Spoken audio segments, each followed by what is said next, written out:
नमस्कार, पूनमचे स्वयंपाकघर या यूट्यूब चॅनलमध्ये आपल्या सर्वांचे स्वागत।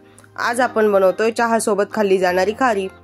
घरातील प्रत्येक व्यक्तीला ही खारी खूप आवडते आणि मार्केटमध्ये सहज मिळते। आज आपण ती घरी बनवणार आहोत। रेसिपीला सुरुवात करण्याआधी जर आपण चॅनलवर नवीन असाल तर चॅनलला सबस्क्राइब करा आणि व्हिडिओ आवडल्यास लाईक, कमेंट करा आणि शेअर करा। आपण इथे बघू शकतो आपली खारी एकदम मार्केट सारखी झाली आहे। ही खारी बनवण्यासाठी आपल्याला खूपच कमी वेळ आणि कमी साहित्य लागते। चला तर मग रेसिपीला सुरुवात करूयात। इथे आपण 2 वाटी मैदा घेतलाय, 1 वाटी पाणी घेतलंय, चवीप्रमाणे मीठ, चमचाभर ओवा आणि 1 छोटी वाटी तेल घेतलंय। आपल्याला मैदा हा वाटीमध्ये चांगला दाबून भरवायचा आहे, त्यामुळे आपलं मैदाचं जे प्रमाण आहे ते एकदम बरोबर होतं। आता आपण एका बाउलमध्ये हे 2 वाटी मैदा घेऊयात, त्यामध्ये ओवा घालून घेऊयात आणि चवीप्रमाणे मीठ घालून घेऊयात। आता ही कोरडी जिन्नस घालून झाले की यामध्ये आपल्याला तेल घालायचे। तेल घातलं की आपल्याला हे तेल मैद्याला सर्व बाजूने छान चोळून घ्यायचे। साधारणपणे 4 ते 5 चमचे आपल्याला तेल घालून घ्यायचे। यात तेल आपल्याला मैद्याला छान चोळून लावायचे, ज्यामुळे आपल्या मैद्याच्या पिठाचा गोळा अलगद तयार होईल। अशा प्रकारे साधारणपणे अर्धा ते 1 मिनिट आपण हे तेल याला छान चोळून घ्यायचे। जर आपल्या ह्याचा मैद्याचा गोळा होत नसेल तर आपण अजून 1 ते 2 चमचा तेल घालू शकतो।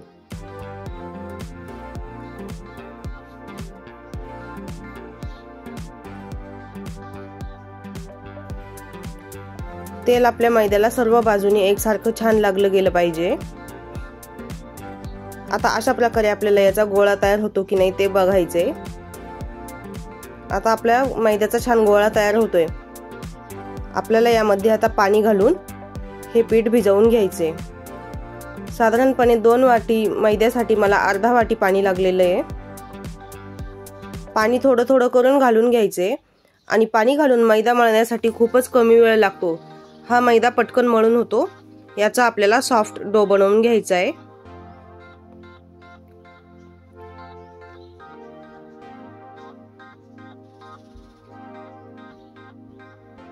अशा प्रकारे आपल्याला अंदाजाने थोडं थोडं पाणी घालून हा मैदा छान मळून घ्यायचा आहे।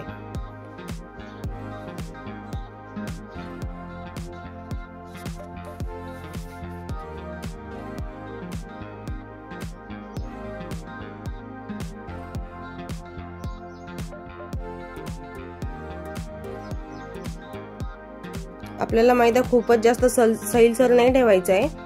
नॉर्मल फक्त एक त्याचा गोळा तयार होईल असं आपल्याला हा मळून घ्यायचा आहे। आता इथे आपला मैदा छान मळून झालाय। आपल्याला यावर 1 ते 2 चमचे तेल घालून घ्यायचे आणि हे 10 ते 15 मिनिटं साईडला ठेवायचे। तेल घातल्यामुळे आपल्या मैद्याला वरतून कडकपणा येणार नाही, मैदा आपला सॉफ्ट राहील।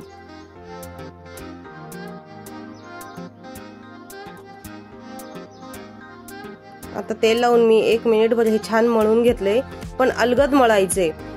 आपल्याला तेल मैद्यामध्ये न जिरवता वरतीच राहिलं पाहिजे असं मळून घ्यायचे। आता आपल्याला हा गोळा सेट करण्यासाठी साईडला ठेवायचा आहे। साधारणपणे इथे बघू शकता मला अर्धी वाटी पाणी लागलंय।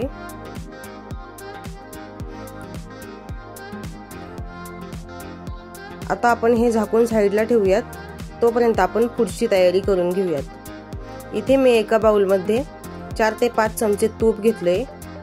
हे आपलं घरगुती साजूक तूप आहे, ते आपण वितळून घेतलंय। आता 4 ते 5 चमच्यांसाठी तुपासाठी आपल्याला 1.5 चमचा कॉर्नफ्लॉवर घालून घ्यायचे। कॉर्नफ्लॉवर ऐवजी मैदा घातला तरीही चालतो आणि याची छान पेस्ट बनवून घ्यायची आहे।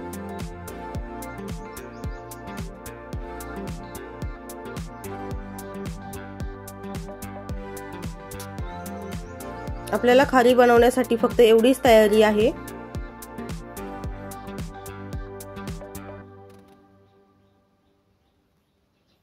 याची आपल्याला छान पेस्ट बनवून घ्यायची आहे, गुठळ्या वगैरे काही राहू द्यायच्या नाहीये।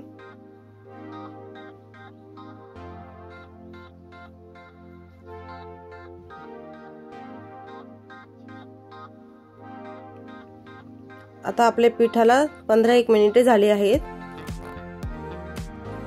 आणि आपली खारी बनवण्याची सर्व तयारी झाली आहे। 15-1 मिनिटांनी आपण परत एकदा हे पीठ छान मळून घ्यायचे।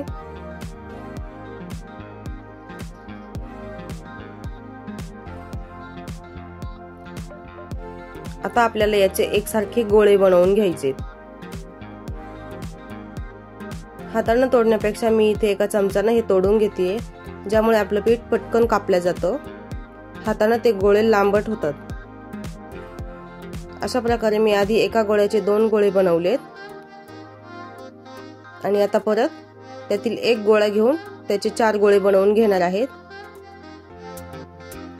अशा प्रकारे आपण गोळे कट केले की ते आपले व्यवस्थित कट होतात। आणि हे झालं की आता मी दुसराही जो गोळा आहे तो पण अशाच प्रकारे कट करून घेणार आहे आणि याचे हे जे गोळे आहेत ते परत छान व्यवस्थित गोल बनवून घेणार आहे।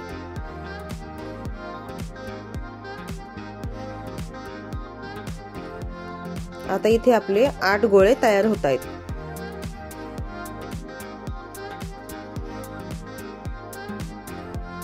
आता आपण पोळपाटावर एक गोळा घेऊन त्याची चपाती लाटून घ्यायची आहे।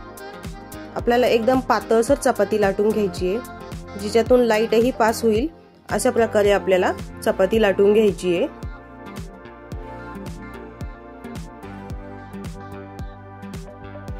मैद्याची पोळी लाटायला आपल्याला थोडासा वेळ लागतो।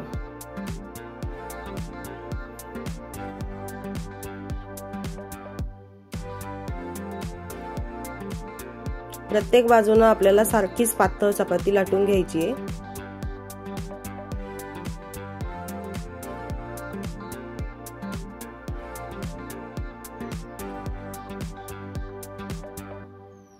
आणि अशाच प्रकारे आपण जेवढे गोळे बनवून घेतले होते त्याच्या अशा छान पोळ्या लाटून घ्यायच्या आहेत, पातळ पातळच।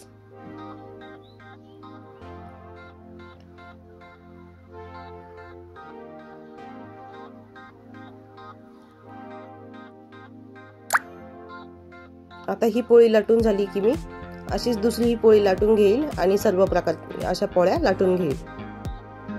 पोळी लाटताना आपल्याला थोडासा मैदा भुरभुरून घ्यायचा आहे, त्यामुळे आपली पोळी खाली पोळपाटाला चिटकत नाही।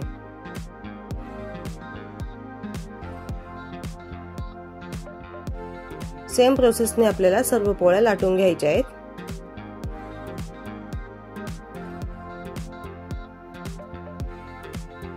अशाच प्रकारे मी इथे 8ही पोळ्या लाटून घेतल्या आहेत।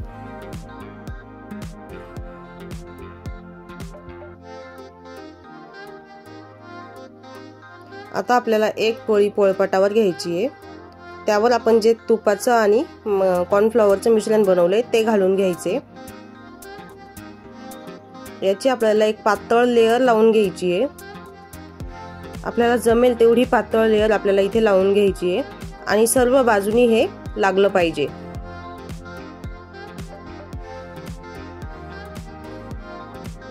कडेपर्यंत आपल्याला हे छान पसरवून घ्यायचे।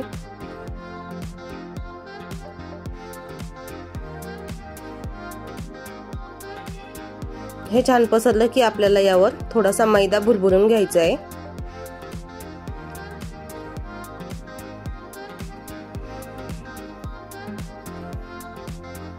आता तूप सर्व बाजूनी छान लागले आणि मैदा भुरभुरून घेतलाय। आता परत दुसरी पोळी आपल्याला यावर ठेवून घ्यायची आहे आणि सेम प्रोसेस आपल्याला फॉलो करायची आहे। आधी तूप आणि कॉर्नफ्लॉवरचं मिश्रण लावून घ्यायचे, ते छान पसरलं की यावर आपल्याला मैदा भुरभुरून घ्यायचा आहे। आपल्याकडे 8 पोळ्या होत्या, त्यामुळे मी 3-3च्या 2 आणि 2ची 1 अशा प्रकारे त्याची पोळी बनवून घेतेय। यावर परत आता आपल्याला मैदा भुरभुरून घ्यायचा आहे आणि पुढची पोळी ठेवून सेम प्रोसेस करून घ्यायची आहे।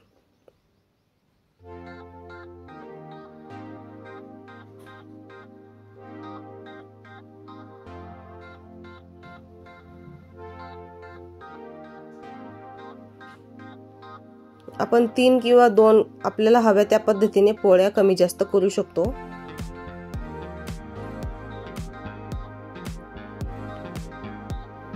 आता आपल्याला याची परत फोल्ड करून घ्यायची आहे।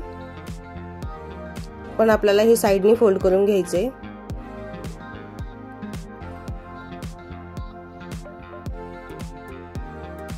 आता ह्याही पोळीला आपलं छान तूप पसरवून झालंय।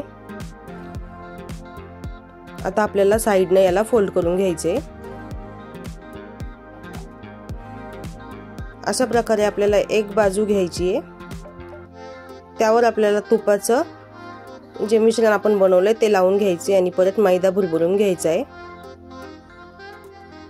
फक्त आपल्याला खूप जास्त प्रेस न करता हलक्या हाताने ही प्रोसेस करायची आहे, त्यामुळे आपल्या दोन लेयर एकत्र मिक्स होणार नाहीत। जर तसं झालं तर आपली खारी छान फुगणार नाही आणि तिला लेयर्स दिसणार नाहीत। आता आपल्याला फक्त इथपर्यंतच तूप लावून घ्यायचे।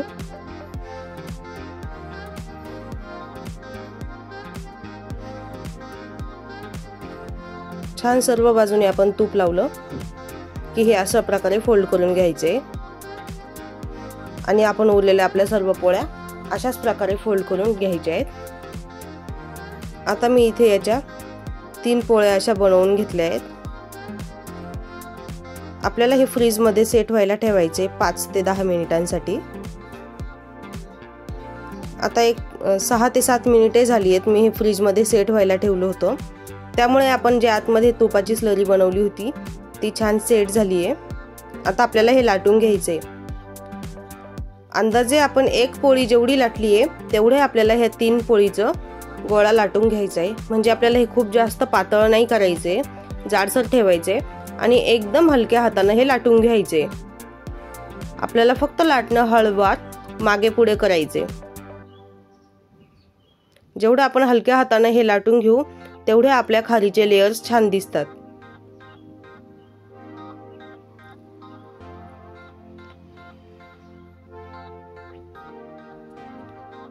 अजिबात प्रेशर न देता मी हळूहळू हे लाटून घेतेय।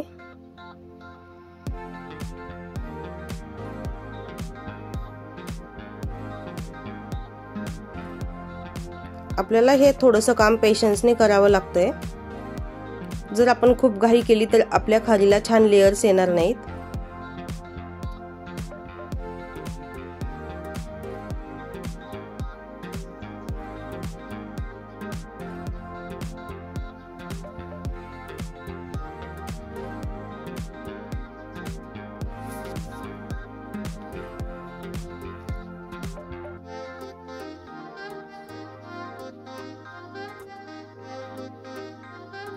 आता आपली पोळी बऱ्यापैकी छान लाटून होत आली आहे। आता आपण ही कट करून घेऊयात। कट करतानाही आपल्याला सावकाश हे कट करून घ्यायचे। आपण आपल्याला हव्या त्या आकारामध्ये ही खारी कट करू शकतो। छोट्या मोठ्या आपल्याला जसं आवडत असेल त्या शेप मध्ये आपण ही खारी कट करून घ्यायची आहे। चौकोनी, आयताकृती, लंबगोल आकार वगैरे आपल्याला जे आवडत असेल त्या प्रकारामध्ये आपण ही खारी कट करून घ्यायची आहे आणि आधी अशाच सर्व खाऱ्या आपल्याला बनवून घ्यायच्या आहेत। आपली खारी बनवून होत आली की आपल्याला गॅसवर तेल तापत ठेवायचे। आपल्या पूर्ण खाऱ्या बनवून होत आल्यावरच आपल्याला तेल तापत ठेवायचे, कारण आपल्याला हे खूप कडक तेलामध्ये न तळता एकदम लो गॅसवर आणि कमी टेम्परेचर असलेल्या तेलावर हे तळून घ्यायचे। तेल हलकसं गरम झालं की मगच आपल्याला ही खारी तेलामध्ये सोडायची असते। आता इथे आपण बघू शकतो आपली खारी खूप सुंदर दिसतीये। तिचे जे लेयर्स आहेत तेही आपल्याला इथे जाणवत आहेत।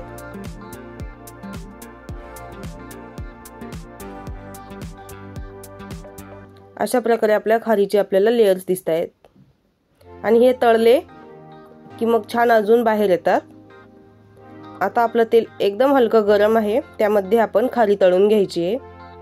खारी तळताना अजिबात घाई न करता ही छान कमी गॅसवरच तळायची आहे। अशा प्रकारे हळूवार आपल्याला खारी तेलामध्ये सोडायची आहे।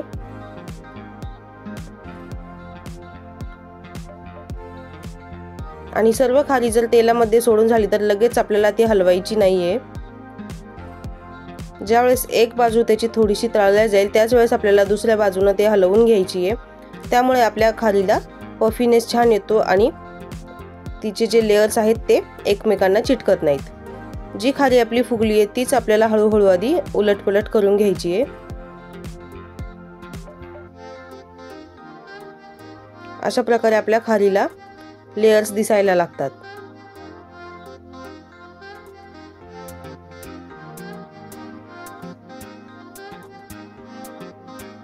हळूवार आपले लेयर्स सुटायला सुरुवात होते।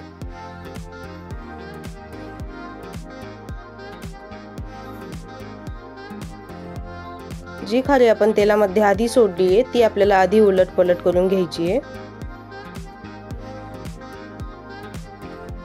अशा प्रकारे आपल्याला ह्या खाऱ्या कमी गॅसवरच गोल्डन ब्राऊन होऊस्तोवर तळू द्यायच्या आहेत।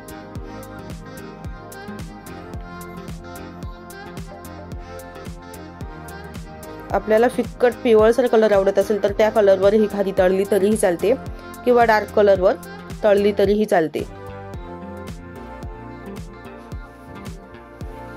साधारणपणे 6 ते 7 मिनिटे मला एक बॅच तळण्यासाठी लागली आहे। आता इथे मी गोल्डन ब्राऊन कलरवर एक खारीची बॅच तळून घेतली आहे आणि जशा आवडेल त्या प्रकारे आपल्याला हे छान तळून घ्यायचे।